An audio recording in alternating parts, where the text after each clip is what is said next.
This program is sponsored by Auckland City Council. 185. The number of ethnic groups in Auckland City.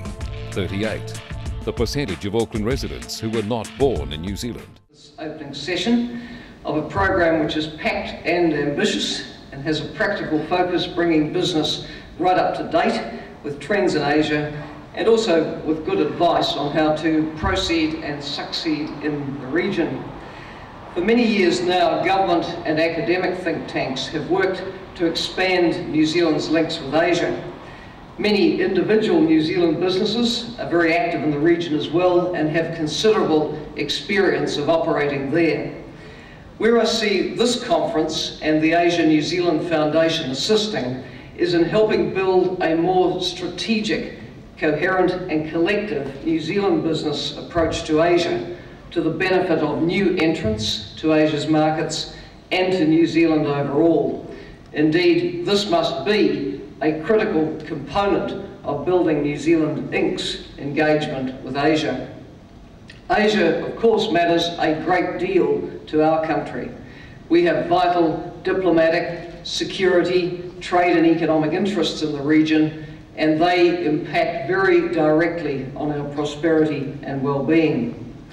We've been a beneficiary of Asia's remarkable development, dating from Japan's post-war emergence through the development of the Asian tiger economies and now to the dynamism in East Asia, underscored by China's rapid growth. Asian economies comprise 12 of our top 20 export markets, with a combined export value of over $11.3 billion for us for the last calendar year. Asia is also a key market for our services, notably tourism and education.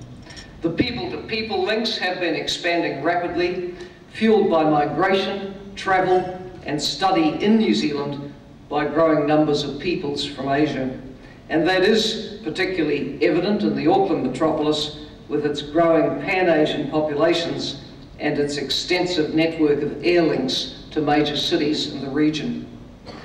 When our government was elected at the end of 1999, Asian nations were beginning to recover from the trauma of the Asian economic and financial crisis. Since then, growth and development in the region has been dramatic, dominated by the continued economic expansion of China and by India's economic transformation too. Japan's economy has emerged from the doldrums, and Southeast Asia is generally on a growth path as well. Asia is, quite simply, the world's fastest growing region, with economic projections suggesting its share of the world economy will exceed 40% by the end of 2030. Now, as the region continues to evolve, its nations are moving to build greater economic and political cooperation between themselves, with new institutions and groupings emerging. And that new regional architecture has implications for New Zealand. For me as Prime Minister, building and strengthening relations with Asia is a very high priority. Strong and close relationships do take time to develop, but once they're cemented in, they do ensure higher levels of trust and understanding, and things do happen as a consequence. Our country enjoys considerable goodwill in Asia, but that in itself does not guarantee our vital interests. It's up to us, as the small player, to demonstrate continually our interest in the region, or be left out of developments in it. Obviously, Asia's sheer size, complexity and diversity create challenges for a small country like ours, requiring us to be especially focused and strategic about the way in which we develop relationships there. Research done for the Asia New Zealand Foundation, which Philip has referred to, suggests that Kiwis, like our country as a whole, are perceived positively in the region, including for our diligence and trustworthiness. Yet the research also revealed that we need to be more proactive, more competitive and innovative. We need to improve our capacity in Asian languages, and the research revealed a good deal more too, as Philip has bluntly outlined. The need to re-energise our relations with Asia provided the impetus for the Seriously Asia project and conference of 2003. That forum brought together a wide range of stakeholders from the business community, education and research, central and local government, and non-governmental players, including those in the cultural field. That's important for us as a small country, to harness the collective energy we have for engagement with Asia.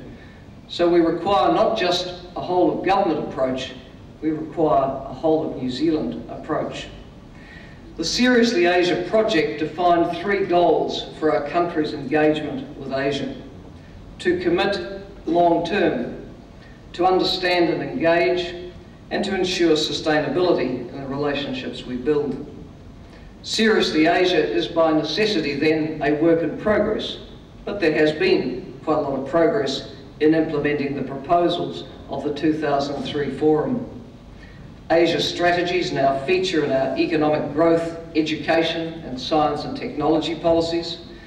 Government itself has funded a series of specific Seriously Asia activities and projects, including a targeted visitor program and media and academic exchanges. And other stakeholders have lifted their engagement as well. Action Asia, this conference, is a particularly welcome development, focusing as it does on harnessing the energy and commitment of the business community to the relationship. While our trade and economic links with Asia are of vital interest to us, it's important that they're seen in the context of the broader relationships. If we want to be treated as a partner in Asia, we need to act like one. That involves investing the requisite resources and making commitments for the long term, rather than simply looking at what we can extract from Asia in terms of economic benefit. I think we are succeeding in building broadly based relationships with the region, which reinforce and underpin the economic and trade relationships. We do have very regular ministerial, diplomatic and security dialogues, science and technology agreements, education cooperation, arts and culture exchanges and agreements, police and defence cooperation and/or exchanges with a range of countries, and development assistance programs. The Interfaith Dialogue for Southeast Asia and the Pacific, which New Zealand hosted at Waitangi in May, is also an important vehicle for promoting religious and cultural understanding in the region and for avoiding the conflicts which impact so disastrously on other parts of the world. For similar reasons, our government also hosted an Asia-Pacific Regional Symposium on the major United Nations Alliance of Civilizations report. A whole-of-government approach underpins the activities of New Zealand's 14 diplomatic outposts in Asia. As our relationships have become broader and more complex, representatives of a number of other government agencies now occupy space in our embassies and high commissions alongside the Ministry of Foreign Affairs and Trade and New Zealand Trade and Enterprise. Those agencies include Tourism New Zealand, the Ministry of Education, the New Zealand Immigration Service, Customs, the Ministry of Research, Science and Technology, Police, and the New Zealand Defence Force. 9 New Zealand agencies are now represented in our posts in China, more than in any other country in the world. The government expects our missions in Asia to give strong support and assistance to the Kiwi business community. It's important that we, in our official capacity, help open doors, keep them open, work through the trade access issues which arise, help with the clearance of consignments, provide market intelligence, and help build business capability in what can be challenging markets. For example, as I mentioned last night, New Zealand Trade and Enterprise is in the process of expanding its presence in China, with the establishment of 5 more offices in major provincial cities to supplement its presence in Beijing, Shanghai, and Guangzhou.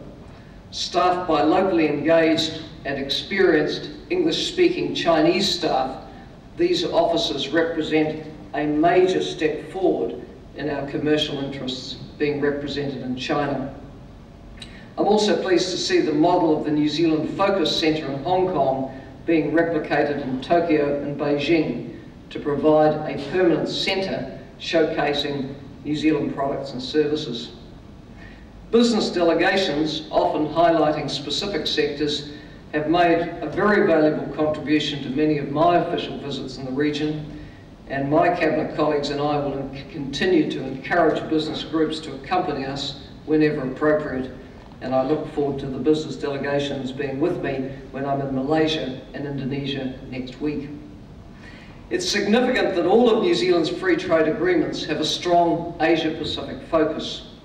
The closer economic relations agreement with Australia remains a model for what a comprehensive FTA should be. Our FTAs with Singapore and with Thailand provide valuable support for the important commercial links we enjoy with those countries.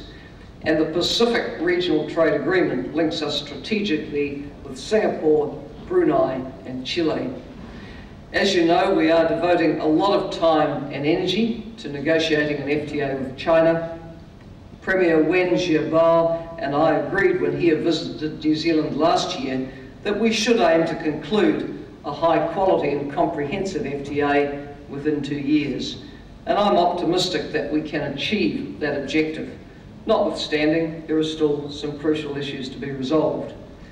Work is also continuing on the FTA negotiations with Malaysia and with ASEAN in concert with Australia. We're talking to Japan and Korea about how we can expand economic cooperation further. Those two relationships are long-standing ones which we can't take for granted, and the support of business councils and individual companies in those processes are particularly valuable.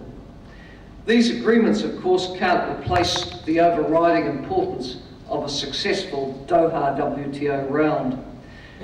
But with the prospects for those negotiations now looking more difficult, and with an ever-increasing web of regional and bilateral trade agreements emerging in Asia, it's vital that New Zealand is well positioned in this region to maintain and consolidate its economic interests.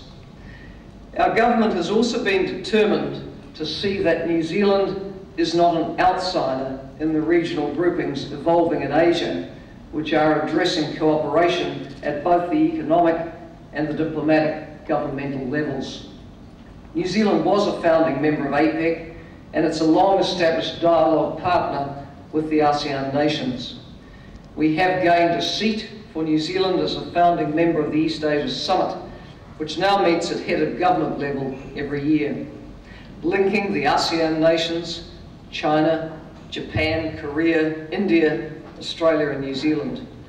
And to ensure that we remain a valued participant, efforts to build our relationships in Asia will need to intensify more yet. To conclude, Asia is and will continue to be a top priority for the government and for New Zealand.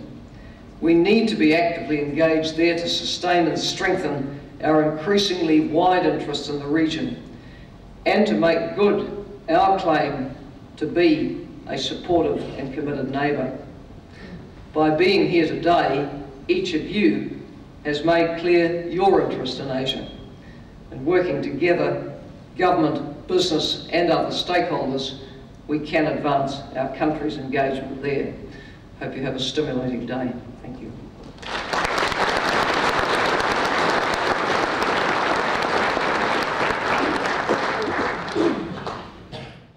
This program was sponsored by Auckland City Council. 9,461. The number of businesses in the Central Business District. 78,480. The number of people who work in those businesses.